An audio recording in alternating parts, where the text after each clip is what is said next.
The inaugural Speed Puzzle World Series has come to an end, so let's talk about how it went. Welcome to part 1 of my World Series recaps.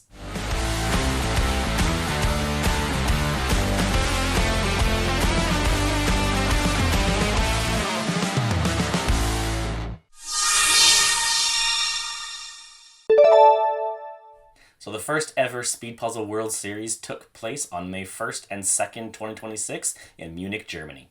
In this mini-series, I will be talking about what took place at the puzzle tables, what happened between the rounds, the organization of the event, what went well, what maybe didn't go so well, and answering questions from people who were not able to attend.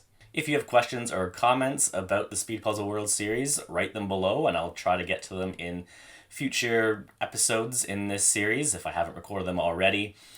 Make sure to click subscribe so you don't miss anything, and you can follow me on Instagram as well at @CanadamPuzzle. So to kick this series off, in this first episode, I will be talking about what happened on the first day, or part of the first day, at the Speed Puzzle World Series and the day before the World Series started. There are a few things I do want to get out of the way before I go into the recap aspect. This bit of the recording will be copied and put into the start of all the videos within this series. So if you've seen it before, just skip over to it or watch it again. It's up to you, really. So first of all, as I mentioned in the preview videos for the World Series, I am in no way associated with the organization of the Speed Puzzle World Series. I'm not here to promote it or discourage it or anything else with the World Series. If I make suggestions like you should try to attend if there is a future World Series, that's what I honestly believe. So there are no sponsorships or deals on this channel right now, and if there are any in the future, that will be made very clear. Second, and most importantly, how I approach this recap will be different than my recap series for the 2025 World Championships. I spoke to a lot of people in Munich who watched that series. That's where I think a lot of people started following this channel. That was a big bump after the World Championships for me. It will still be along the same line. I still talk the same. I'll still have the same mannerisms, stuff like that. But running a massive international event for the first time, which is what the Speed Puzzle World Series was, is very different to running a event in the same spot with pretty much everything the same for the 5th time. So that has to be taken into account when I go through these videos. And depending on the particular issue, leniency will probably be given in this case. Not in every circumstance, of course, but you'll see as this series progresses. Third, this recap series is not about my personal experience, but the community's experience. In some cases, I will bring up things that I did experience if it goes in with the overall story that I'm trying to tell within these recaps. If there's anything I include in these videos that I did not personally experience, I will have confirmed it with multiple other people before I include it in here. If I only hear something from one person, it's unlikely I'm going to include it in this video. Anecdotal evidence is great, but I do need to hear it from multiple people, unless it's something very funny that happened to you, or you have some sort of video of it. Great. Please send that to me separately and I can include it in future videos. There's no possible way for me to talk about everything that happened because I can't be everywhere at once, and I was competing as well. I'm focused on what I was doing at the World Series. Now I've spoken to hundreds of people, I would think, that were at this event, which I'll talk about as we go through. But again, if you have anything, you can send it to me privately through my Instagram account.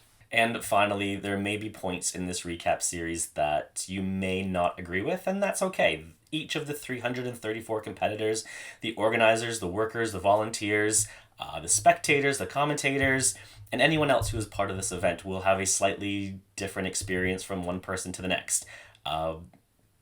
Different perspectives matter in this case. In my personal opinion, the organizers, Mel Townsend and Lou Jacket, will be open to hearing from participants going forward. If you have issues with anything that happened, that's going to be taken into consideration. I'm confident that those concerns will be addressed in future World Series competitions. There will be other things that I mentioned in here that, again, some people may not agree with my point of view on it. But it's the internet, so that's gonna happen. So on that note, let's get back to recapping the first ever Speedpuzzle World Series. So like I said, the first day of the Speedpuzzle World Series took place on May 1st in Munich, Germany. The event was hosted in what was apparently a former potato warehouse called Ton Hall. Probably saying that wrong. Is the potato part relevant? Yes, it is, but we will come back to that. I'm going to bet you didn't think I was going to say the word potato so early in a Speedpuzzle World Series recap. Before the doors opened at 9 a.m. on that first day, there was a lot of excitement around, and you could definitely feel nervousness in the air too, but there was just a lot of unknowns. Except for a very small number of people, no one had been in the actual venue yet. We were told to stay away from it. Obviously, a lot of people ignored that and at least went to take pictures outside. There was, it looked very, for a warehouse, it looked welcoming. The signs were out. People were excited. I didn't go because I follow rules. But from what I saw on the pictures, it was, people were just excited. They wanted to see it for the first time. And there's nothing to give away at that point. There was no door open in the back or something that people could sneak peeks in or anything because, well, the organizers were trying to keep as much a secret as possible. And spoiler, they did. There was no leaked puzzles at any point. And we'll talk about the puzzles and stuff later on, but for no information to get out, well done. That's just well done. Like I said, we didn't know what to expect. We didn't know how the venue would have been set up. We've seen pictures online from the website of the venue, but that doesn't really tell us anything about how this specific event would be set up. They're not putting 200 tables as set up as part of their events on their website. That would whatever. But we don't know where our tables are going to be, what the lighting is going to be like. Where the stage is situated, where the commentators are going to be in relation to the competitors, what it's going to look like for the spectators, nothing.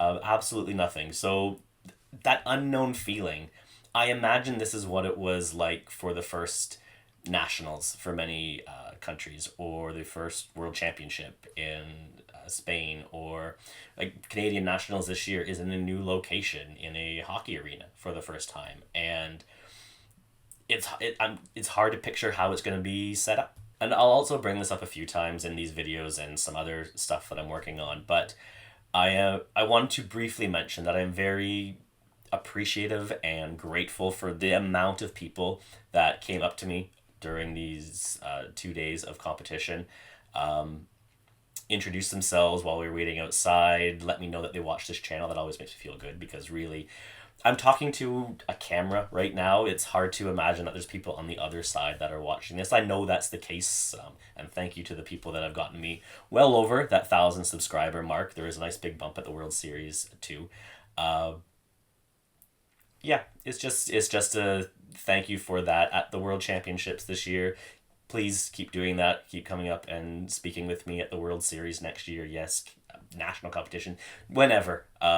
It is nice to talk to people. And welcome to all the new subscribers that are on here as well. There was a nice little bump from the World Series, as I mentioned, in terms of subscribers.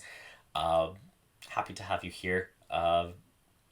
There will be content and stuff coming up that's not World Series related or not speed puzzling related. It's just kind of just to talk to the subscribers on here. That will have to wait a little bit, but that is coming. I just want to say a huge thank you to everybody that's watching these videos. It does mean a lot. But the people coming up to me and introducing themselves, it was a really nice way to start the day. Honestly, maybe a little bit distracting as I go in, because I am someone who really tries to focus on the competition. But again, I was just as excited as everybody else, and I also went up to people that I was meeting for the first time. It was fun. We'll talk about it later, but never mind. I'll get into that after. But again, this happened a lot over the weekend, and I enjoyed it every time. Once the doors opened, the excitement level certainly increased, and so did the nervousness. This was real. This was happening. I can't even begin to put myself in the position of Lou and Mel when those doors now open and they see almost 340 participants and the spectators walking inside.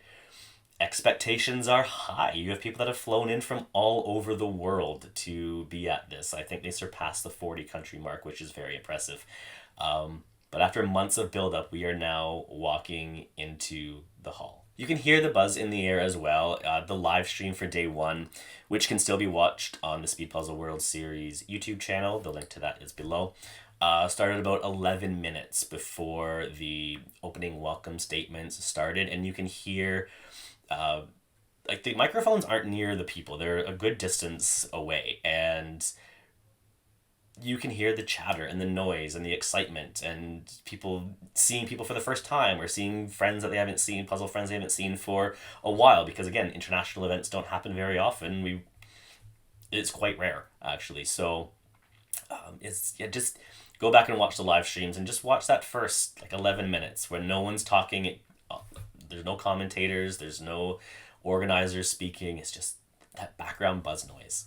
As we know, the competition was made up of 6 challenges, or as we were told, the competition would be made up of 6 challenges. That turned out to be incorrect. We were all ready for challenge 1 to be the gradient puzzle, but challenge 1 was not the gradient puzzle. Challenge 1 was finding your table. I really want to see the seating chart for this, because for the life of me, I cannot figure out the numbering system. If there was any reasonable amount of time between events or even afterwards, but we're all too exhausted, I might have actually gone around and tried to document all the different numbers and what the seating chart was. But like I said, I cannot figure out this number system. I was placed at table 107, being a somewhat logical person, and knowing there's close to 340 competitors, that would put me almost exactly right at the quarter of the way from the front of the room. Right? That makes sense, right? Right? I was able to find table 102, so I know my numbers and I am pretty close, which was down the right side of the room if you're looking at the stage, and obviously beside seat 103. So I have to be close. Now, my first personal thought when I saw table 102 and 103 was a bit of a disappointment. While I had looked at images of the room before the event, I didn't realize that there were wings to the venue. It's separated by pillars. So if you look at pictures of the venue space when it's empty, you can see pillars along the sides. There's an additional 20 feet or so of the room beyond those pillars on either side. But I always focus on the main section in the middle, because you also think spectators would be down there as well, even though now thinking about it, we knew spectators would not be on the floor with us, so whatever. But it's also hard to visualize what 170 tables is going to look like, 340 seats, because you need space for all those tables, plus the chairs, plus the stage, plus walking paths. So it's just not how I pictured the setup to be. But the reason for this slight disappointment was the rows of tables in the wings felt a bit excluded. Even though they were maybe only 5 to 10 feet away from like the main middle bit of the room, up to 20 or so feet away for the furthest table from the center. I did speak with a few people and saw some posts confirming this feeling. However, I will say that by the end of the competition, where the table itself was no longer really a major concern for many of those people. We'll come back to it, but when you're puzzling, you don't really care. Well, at least I don't, and a lot of people I've spoken to.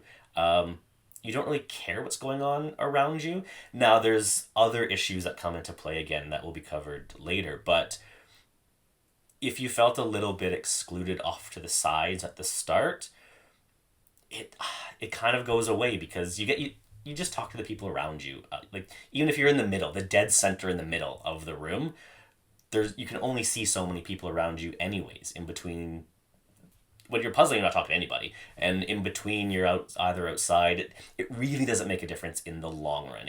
For the opening ceremonies, yes, it made a difference. Made no difference for the closing ceremonies because everything was moved around. So it's fine. It's fine. It's fine. Anyways, I found 102 and 103, so I'm good to go. 104 is there. We're getting close. I'm doing well with my numbers. I'm looking for 107, and it is nowhere in that area. Maybe I'm in the middle because maybe I'm close to the end, so it's circled back. I go into the middle section, which would be nice to be in the middle section. I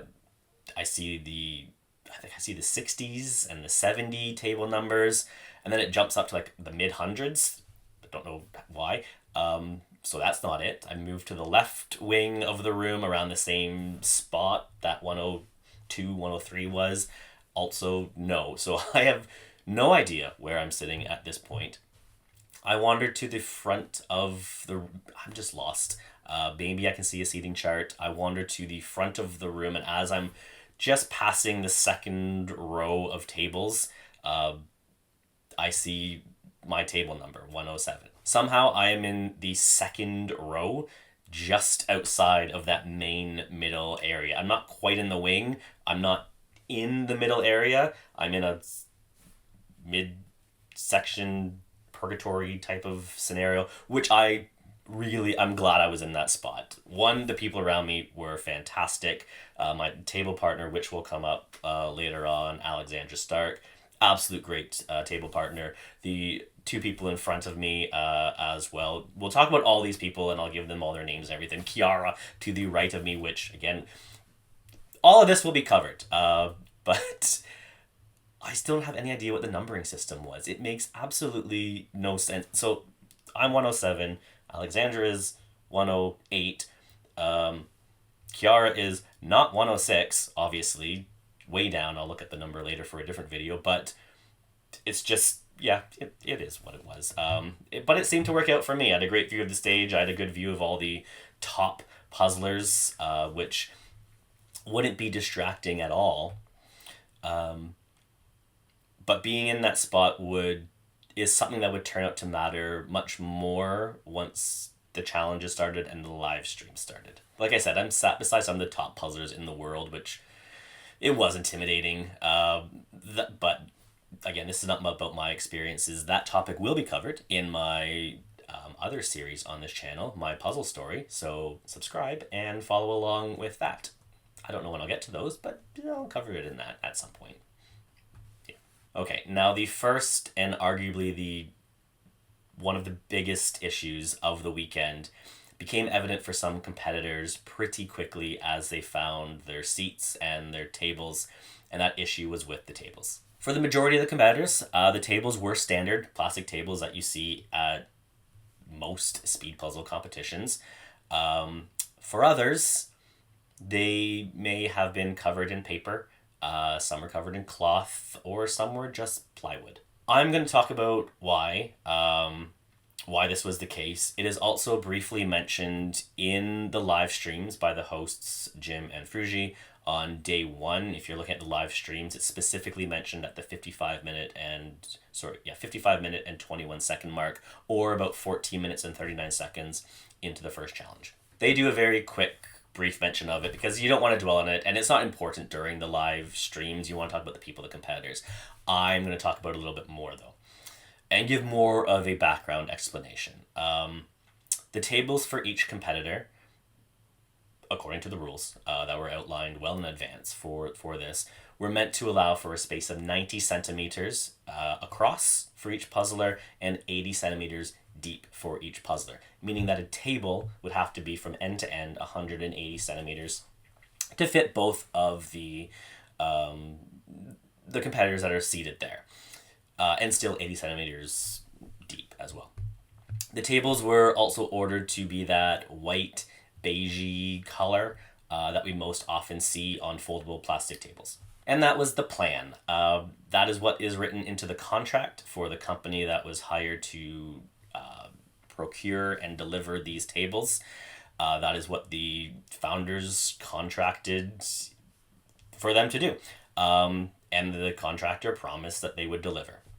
Everything seems reasonable at this point. As a reminder, a lot of this organization was being done from Australia, where Mel and Lou live. So that is, on its own, is a challenge. And I'm going to address comments that people may be saying to themselves as they watch this.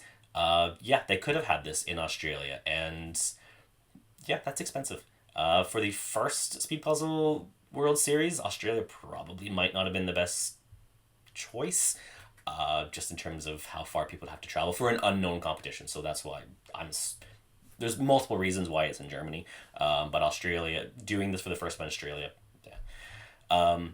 So you do, if you're in Australia and you're working with people in Germany, you do need to rely on the word of the people that you are negotiating with and signing contracts with. Yeah, that makes sense. I also want to point out that the first day of the competition, so May 1st, is a national holiday in Germany, and that is relevant. So the day before the event, the setup is taking place. The tables are being delivered and arranged, and that is when the issue with the tables is revealed.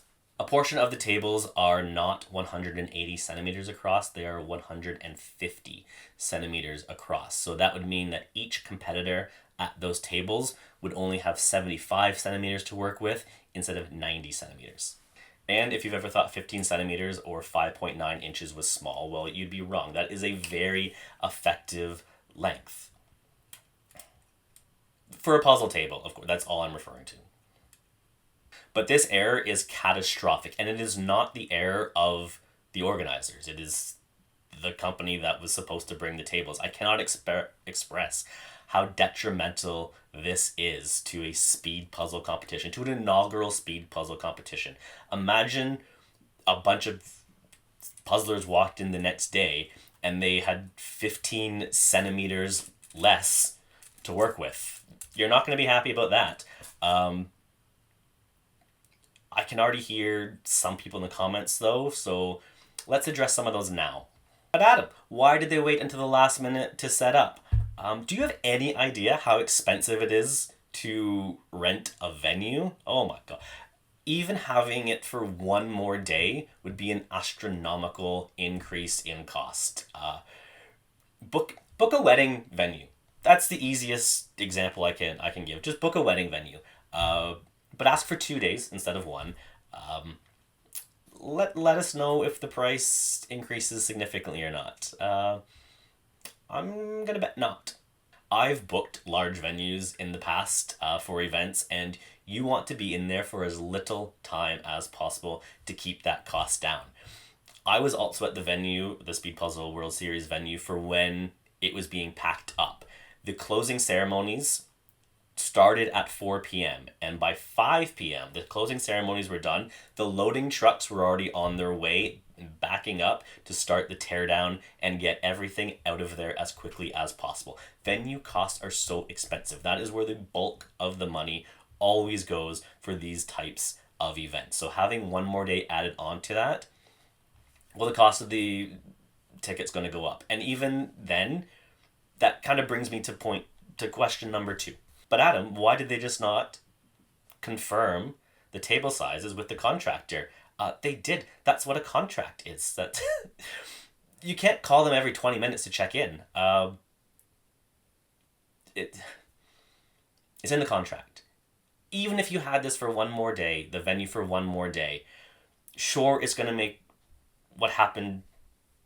There may be something. Maybe we find another 5 or 10 tables somewhere in the city of Munich. I don't know. But it's not going to make much more of a difference. And the third comment, why not just accept the tables as they are and just take off 15 centimeters from everybody else? Again, 15 centimeters, no. But just put like tape down the sides of the tables. First of all, that's a lot of tape.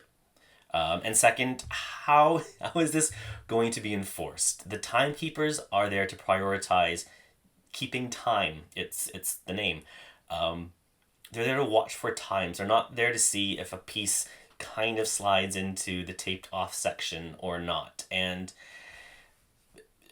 more importantly, challenge 6 is the panoramic. It's the panoramic. Go back and watch the live streams. I'll talk about this in an upcoming video. But fitting a 68, I think they're 68 centimeters when they're fully assembled onto a 75 centimeter space.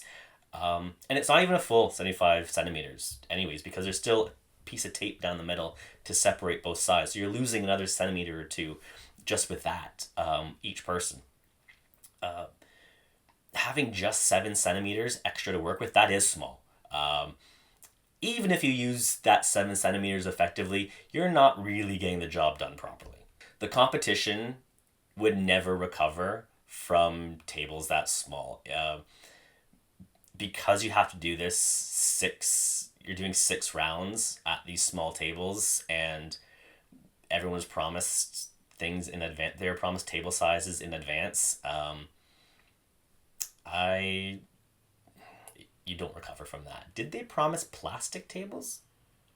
That's not in my notes. I'm going to check that right now, actually. Okay, as I look at the competition zone and the competition rules on the section of the website, competitors will share tables. Yes. Individuals working space 90 centimeters by 80 centimeters per person. Yes. That is it. That is the only thing that is on here. Puzzles must be completed directly on the table surface or sorting trays. Okay. I don't think the word table is mentioned. You cannot change your table. Your table will remain the same for all 6 competitions. We'll get table numbers in advance. Be seated 15 minutes before at your table. I'm just finding the word table on here. That's it. Nothing about the surface. So technically, yeah, there's expectations, and then there's what you're promised. We were not promised plastic tables. We were not promised the same table surface. Now, that's being pedantic at this point, but it's to make a point. Oh, and some of the tables were super dark. I think some were black. Now, that's going to be an issue. But again, it doesn't say anything with the color of the tables. But like showing up black, you order white tables at 180 centimeters and 150 centimeter black table shows up. What the hell? Can you imagine being put at those tables? I mean, light grayish tables. I think some people had those. We've seen those before in competitions. They work. I mean, as a light gray myself, it works. So the organizers did what they had to do. They stepped up and they went straight into action to fix this the best that they could, because there's no one to rely on. Again, we're in a different country than what you're used to. You're not in your hometown. You may be thinking, oh, I live in a certain place. I know exactly where I can go and get 50 tables. Okay, I'm going to drop you in the middle of Prague. Go find 50 tables. Today, we need to set them up because we got an event really soon. You're not doing that. The organizers spent what time they had that day because they're still trying to set up the venue itself. So it's, yeah. The organizers spent the day running around Munich trying to get anything else that would work to get the tables to the right size.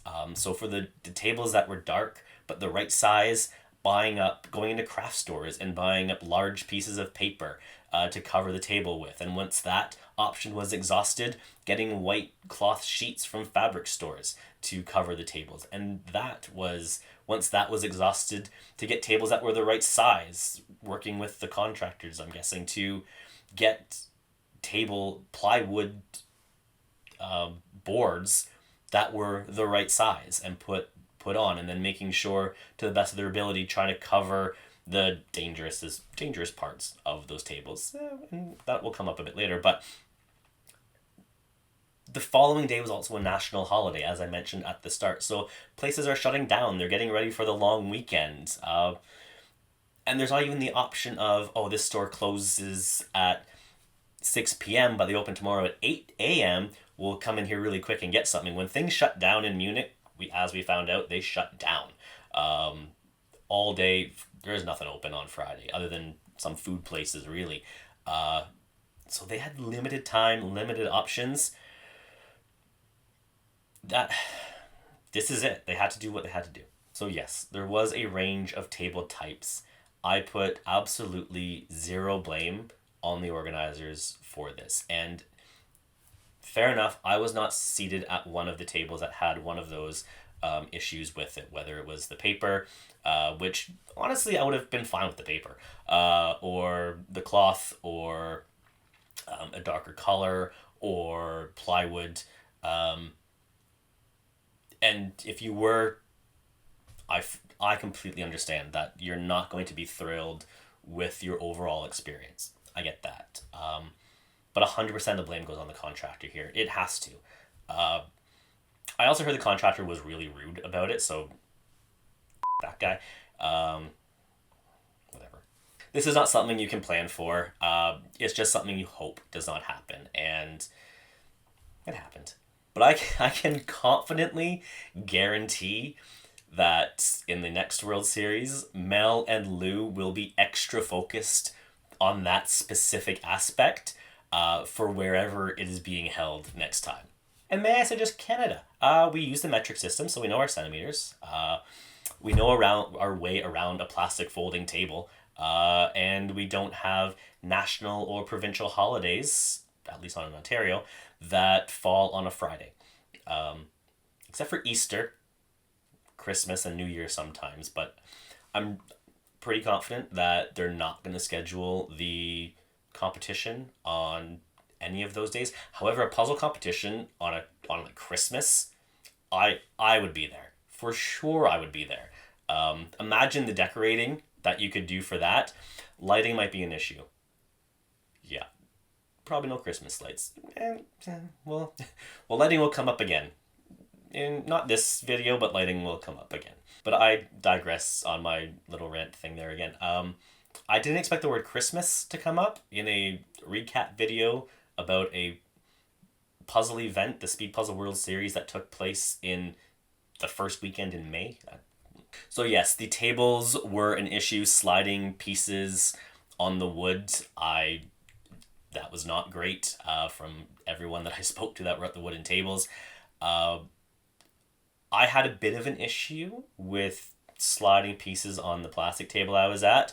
I quickly retracted that once I heard the concerns from everyone else. You know what, I'm happy. I'll stick with the plastic table. That's a little bit tough to move those pieces on because things apparently can be worse.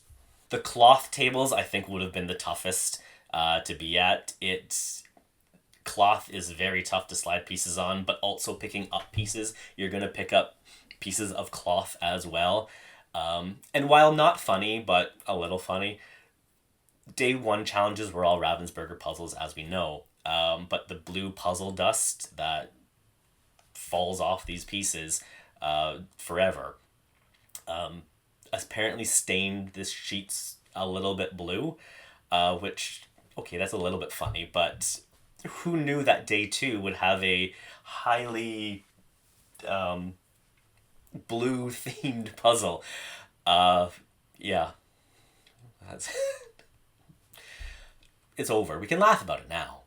I can laugh. I didn't deal with it, but if you're at the table, hopefully you can laugh about it now. Maybe. I get it if you can't. But to sum up the tables, because I know this was a big concern, Mel and Lou did their jobs. The contractor did not do his job. Mel and Lou found solutions. Mel and Lou will not let this happen again. In fact, it's probably going to be written into the next contract in 180 centimeter size font. Moving on from the tables, we are getting close to the start of the first challenge. Well, the second challenge if we include the maze, but for clarity purposes, I'll stick with officially challenge 1 for the first puzzle. Lou and Mel are on the stage, and in my final preview video where I was honored to be able to sit down with the two of them and chat as we headed into those final weeks before the World Series started, one of the points they made was the reason that the organization was so successful and this all came together and was possible is that they work very well together because the way they approach the work and their personalities, they balance each other out. And that was never more evident than when they were reading out the initial rules and that welcome was being done. Go back and watch that part of the live streams. For Lou, if you watch this, how you got stuck with all the serious stuff in the opening little bit will always make me laugh. Mel is, here's a surprise, here's a new puzzle, here's something from one of the sponsors, yay! And then going over to Lou going, the store will be open from 9 a.m. till 4 p.m. Over to Lou for some housekeeping. Okay, so I've got some of the nitty gritty to orient you to the competition today. So we have a marketplace that is out to your right, and that will be open from now and will close at 4 p.m. today. And every time I look at it, I just laugh because it's so different between the two. But you know what? It worked because it worked. It works. This is also when we found out about the official 7th challenge, 8th challenge, which is this puzzle over here, Rainbow Rascals. I love that puzzle so much. I wish that was a puzzle on the first day. But this is a challenge that has been added. It's completely virtual to complete at home as many times as you can, submitting your times to the myspeedpuzzling.com. But this puzzle will likely, this specific puzzle, I can't speak for the rest of them at this point, but this specific puzzle will likely never be sold ever. There isn't even a barcode on it. I'm going to come back to this puzzle on day 2 because it's relevant for the day 2 challenges. But yeah, this specific copy might be one of only 2 or 3 copies in the entire country of Canada at the moment. Maybe 4, depending on who brought their puzzles back or if they shipped them to a different country. This one will be protected heavily. We also found out that tables, there was a golden envelope that was sitting there. Now, I thought in the golden envelope it was going to be our free set of trading cards, which I'm not covering in this video, but will show up soon. I thought that was the free 5 cards that we were going to get. It wasn't. It was, however, one of the companies that was working with this event and supplied some puzzles as prizes. The company Puzzle Offensive also gave competitors discount on their websites. So that was a nice little thing to have. I think because we were so close to the start of the first challenge, nobody really was concerned with that. Nobody was really sitting there thinking, I wonder what puzzle I'm going to buy. No, it was, what the hell is the first puzzle going to be? What does gradient mean? Who knows? Give us the first challenge. That was the focus. But thank you to Puzzle Offensive for gifting those discounts to us all. I'm in Canada, so I'm probably not using it. But for those in Europe, great. Very quickly, the spectator section was exclusively above the competition floor. No spectators were allowed down below.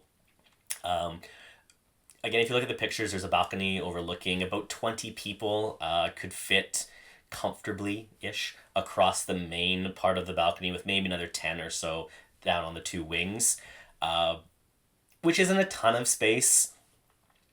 You also have to keep in mind, in terms of spectators, it's not like a national competition or the World Championships where you're in one round and then you go and watch the next round. The puzzlers are in all 6 of the rounds, so we're not watching ourselves do this.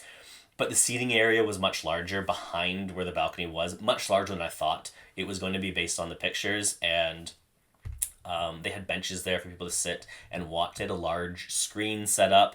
The screen was also set up and working for the first challenge. I know. So all we need to do now was wait for challenge 1 to start. And yes, wait for the first challenge to start. Because even after everyone walked in, the spectators got into their spots, we made our way through the table maze, the opening ceremony and opening comments and rules were all done. We found out about the 7th challenge. We got the discount stuff. They were ahead of schedule. Imagine being ahead of schedule at this type of event. Apparently, it can be done. But heading into those final seconds, the vast majority of us, I think we're feeling pretty good about the initial start to this competition. But what will the first puzzle be? Again, we had to wait, and you'll have to wait until next time for me to go through the day 1 challenges. That is it for this video. In the next recap video, I will be covering the 3 challenges on day 1 and answer some questions about the event that were submitted to me. We'll talk about the trading cards. We'll talk about what happens between the challenges. But if you have questions or comments, write them below. Message me on my Instagram. If you don't want to write a comment down below here, absolutely fine. Subscribe so you stay up to date with this series as well as other stuff that is coming up on this channel. Some guest appearances are also in the works as well. There is a lot of recap coverage to get through. I'm going to drag this out because, not because I want people to watch this channel more, whatever, because there is so much to talk about. There's so many positives, there's so many good things that to take away from this. There are things that need to be addressed that will come up, but I really enjoyed my time at the World Series. Yeah. And even though the World Series has pretty much just ended, at the time I'm recording this, it's been less than a week. I haven't even been back in Canada for 48 hours yet. The excitement is already building for the next one. Why? You're going to have to continue watching the videos to find out. Until next time, as always, happy puzzling.